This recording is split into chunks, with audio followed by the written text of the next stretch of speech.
Mark Wills. I'm the largest signing agent coach in America. If you want to learn Joanne's #1 tip on how to help build a successful part-time business, you're going to want to watch this video. Joanne, how are we doing today? I'm doing great. How much money did you make part-time last month?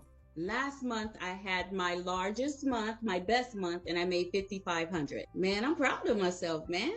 With all the life struggle and everything that's going on, if I could still do that, come on now, sky's the limit. What a lot of people can't tell by the video is because you look absolutely beautiful, as you are 58 years young.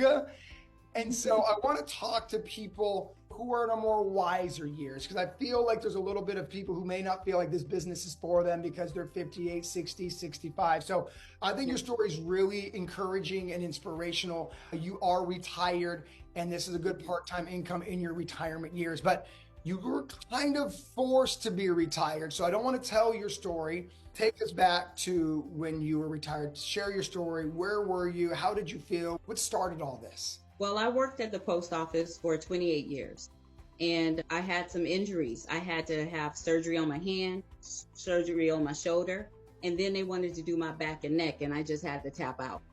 So I retired early. So, of course, my retirement wasn't nowhere near what I thought it would be. I just felt dismayed because working all my life, since I was 15, I was afraid to become a burden to my family, to my husband, and not being able to hold my own weight. At 43, I had a heart attack. And no one knows why. And it came out the blue. And then I started having these injuries, and I was diagnosed with a chronic illness. And it was just all these things back to back to back. And I just was like, dang, why this is happening to me? And I had to get out of that headspace, because I've never been like a negative person. So to feel that was it was scary. So I just felt a little bit hopeless, and this just fell in my lap. I knew I didn't want to go clock in nowhere. I knew I didn't want to ask no one for time off to go on a break. And so I had to really try to figure out what I can do. Right. And you showed up, man, on the YouTube. Let's go. This year's been kind of tough. My son, he was in a bad car accident, right? In January. And when you get that call, that your kid is hurt. Man.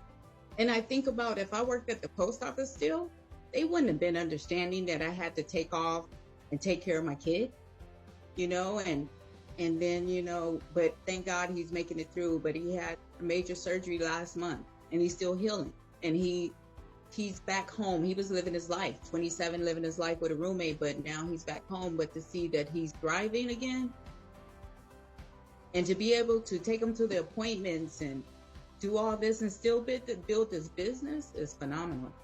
And now my mom, she was in the hospital last week, and she's here. And I'm still able to care for my family and do this. Can't ask for nothing else, man, and freedom. That's the best part about this business. It's just a blessing to be able to be here for my family and still do something that I really love to do. And because towards the end of my postal career, I felt like my job was done at the post office. And I was asking that, Lord, I know this just can't be my life. And so I knew it was time for me to go. And so to feel such fulfillment now, this is just, it's just a blessing right now. Even through all the trials we've been going through, I still feel so blessed. I've been a licensed realtor for 20 years, but I haven't practiced for 4. And I got burnt out because, I got burnt out of driving people around. You got to spend money on board dues, even if you're not selling. You got to buy your signs. You got to buy the cookies for the open house. It's a hustle. It's a grind. Yeah. And I thought about becoming a notary years ago, but during the pandemic, we refied our house. And that's when I really started talking to the notary.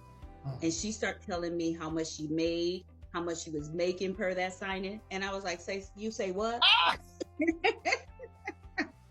was like, it's not just $15.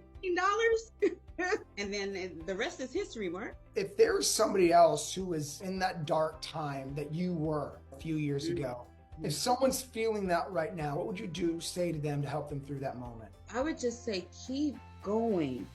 Do your research. Listen, you know what really helped me too is when I start watching your videos and I start watching people tell their story, and I start watching people saying how they did it and they were 60, they were 40, I think someone was like 68.